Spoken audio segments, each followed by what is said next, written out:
Hi friends, ഇന്നത്തെ വീഡിയോയിലൂടെ ഞാൻ പരിചയപ്പെടുത്താൻ പോകുന്നത് പാലക്കാട് നെല്ലിയാമ്പതി പരിസരത്തുള്ള പുരാണ കഥാപാത്രം സീതാദേവി കുളിക്കാൻ പോയിരുന്നു എന്ന് സങ്കല്പിക്കുന്ന സീതാർകുണ്ട് വെള്ളച്ചാട്ടത്തെയാണ്.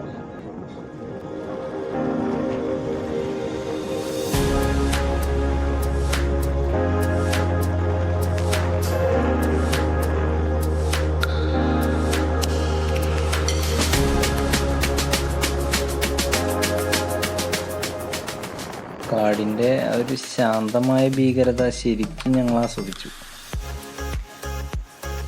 കാടിനെ ഇഷ്ടപ്പെടുന്നവർക്ക് അത് വല്ലാത്തൊരു ഫീൽ തന്നെയായിരിക്കും. ആ ഒരു ശാന്തമായിട്ടുള്ള ഒരു ഭീകരത എന്ന് പറഞ്ഞാൽ നമുക്ക് പറഞ്ഞറിയിക്കാൻ പറ്റില്ല. പിന്നെ കാട്ടിൽ കയറുന്നവരുടെ പ്രത്യേകം ശ്രദ്ധിക്കും. അതായത് കാട് എന്ന് പറഞ്ഞാൽ പ്രകൃതിയുടെ അടുക്കളയാണ് കാട്. അപ്പം നമ്മളവിടെ പോകുമ്പോൾ നമ്മളതിൻ്റെ ഭംഗി മാത്രം ആസ്വദിക്കുക, എന്നിട്ട് തിരിച്ചു പോരുക.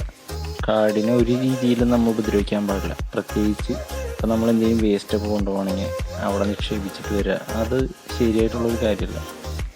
കാടിനെ ആശ്രയിച്ച് ഒരുപാട് ജീവികളോട് ജീവിക്കുന്നുണ്ട്. അപ്പം നമ്മൾ അതിനൊന്നും ഉപദ്രവിക്കാതെ നമ്മൾ ഈ കാടിൻ്റെ ഭംഗിയൊക്കെ ആസ്വദിച്ച് തിരിച്ചു പോരുക. അത്രേ നമ്മൾ ചെയ്യാൻ പാടുള്ളൂ.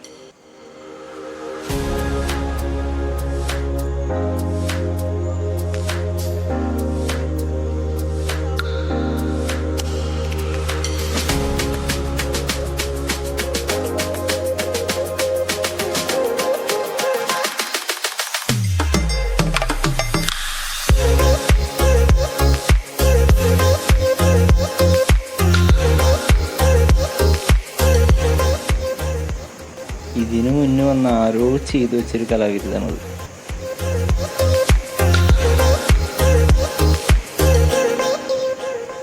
അപ്പം ഞങ്ങൾ അന്വേഷിച്ച സ്ഥലത്തിട്ടാണ് ആരുടെയും ശരീരത്തെ സ്ഥലം.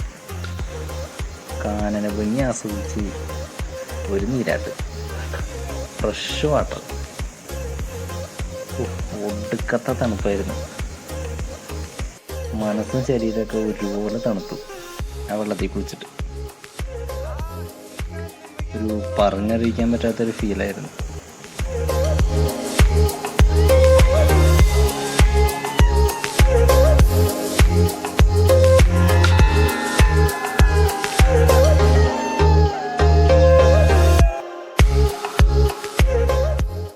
ഹായ് ഫ്രണ്ട്സ്, അപ്പോൾ ഇനി അടുത്ത വീഡിയോയിലൂടെ വീണ്ടും കാണാം. ഇനിയും എൻ്റെ ചാനൽ സബ്സ്ക്രൈബ് ചെയ്യാത്തവരുണ്ടെങ്കിൽ ഉടനെ തന്നെ സബ്സ്ക്രൈബ് ചെയ്യുക. പുതിയ വീഡിയോ നോട്ടിഫിക്കേഷൻ ആയിട്ട് കിട്ടാനായിട്ട് ബെല്ലൈക്കൺ അമർത്തി എനേബിൾ ചെയ്യുക. Okay, by.